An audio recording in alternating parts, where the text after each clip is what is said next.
चलिए दोस्तों शुरू करते हैं आज का topic, that is modern theory of blood clotting. Let's start. जब किसी भी कारण से हमारी बॉडी में या फिर हमारी बॉडी के किसी भी पार्ट में इंजरी हो जाती है या फिर कोई कट लग जाता है, तो at that time blood comes out from that part of injury and comes in contact with air, और वो ब्लड एयर के कॉन्टैक्ट में आ जाता है। So we all know that blood के कंपोनेंट्स प्रेजेंट रहते हैं, like plasma, WBC, RBC, platelets flow करते रहते हैं।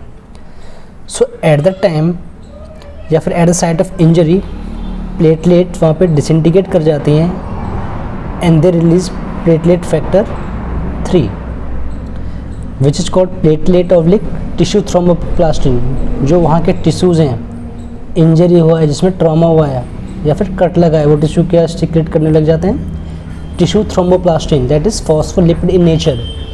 सेम वैसे या फिर सेल जो को डिस्ट्रॉयड हुआ है उसकी सरफेस कैसे हो जाती है, दैट इज़ रफ, और उस ट्रोमेटाइज टिश्यू से रिलीज होने लगते हैं thromboplastin and that is lipoprotein. So this thromboplastin activates blood proteins in presence of calcium that form prothrombokinase, prothromboplastin या फिर प्रोथ्रोम्बिनेज, और ये प्रोथ्रोम्बोकाइनेज एक्टिवेट हो जाते हैं इन presence of calcium and certain plasma protein, किसमें, थ्रोम्बोकाइनेज में। प्रोथ्रोम्बोप्लास्टिन भी कहते हैं इसको, जिससे कन्वर्ट हो जाएगी थ्रोम्बोप्लास्टिन में, या फिर प्रोथ्रोम्बिनेज, ये किस में कन्वर्ट हो जाएगी, थ्रोम्बिनेज में। वैसे नॉर्मली अगर देखें तो हमारी जो बॉडी ब्लड क्लॉट नहीं करता, नॉर्मली हमारी बॉडी में ब्लड क्लॉट नहीं करता, because in normal condition thrombin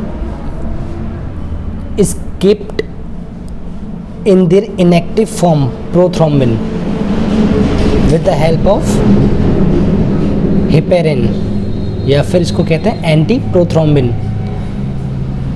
मतलब नॉर्मल केस में हिपेरिन थ्रोम्बिन को उसके इनएक्टिव फॉर्म प्रोथ्रोम्बिन में बनाए रखने का काम करती है, जिससे कि प्रोथ्रोम्बिन थ्रोम्बिन में कन्वर्ट नहीं हो पाती, और प्रोथ्रोम्बिन अगर थ्रोम्बिन में कन्वर्ट नहीं होगी तो फाइब्रिनोजन भी फाइब्रिन में कन्वर्ट नहीं होगा। इसका मतलब ब्लड क्लॉट नहीं हो पाएगा। सो लेकिन हमें तो ब्लड क्लॉट करना है, सो ब्लड को क्लॉट करने के लिए हिपेरिन का न्यूट्रलाइज होना बहुत ज़रूरी है। इसीलिए एक एंजाइम प्रेजेंट रहती है, that is thrombokinase. This is thrombokinase. So thrombokinase neutralises heparin in the presence of calcium and serotonin. इसीलिए thrombokinase is most important enzyme for blood clotting, and calcium is the most important mineral, and vitamin K promote करता है synthesis of blood clotting factor of liver, specially prothrombin को, इसको। इसीलिए vitamin को भी क्या कहते हैं, एक एंटी हेमरेजिक। और हमने देख लिया calcium is the most important mineral. So after neutralize, that is after neutralize heparin, thrombokinase ने अगर इसको न्यूट्रलाइज कर दिया, सो प्रोथ्रोम्बिन किस में कन्वर्ट हो जाएगी, थ्रोम्बिन में। So in presence of thrombin, fibrinogen convert into fibrin. So fibrin molecule combines to form long fibrin thread that entangle platelets. जो आसपास की जो प्लेटलेट्स होती हैं वो उसमें इंटेंगल कर जाती हैं एंड अदर ब्लड कंपोनेंट भी उसमें फंस जाते हैं, और वो बिल्ड कर लेते हैं spongy mass that gradually hardens. वो एक तरह का हार्ड मास होता है और कॉन्ट्रैक्ट होकर क्या बना देता है, वो ब्लड क्लॉट। इस तरह से हमारा क्या हो गया, ब्लड क्लॉट हो गया।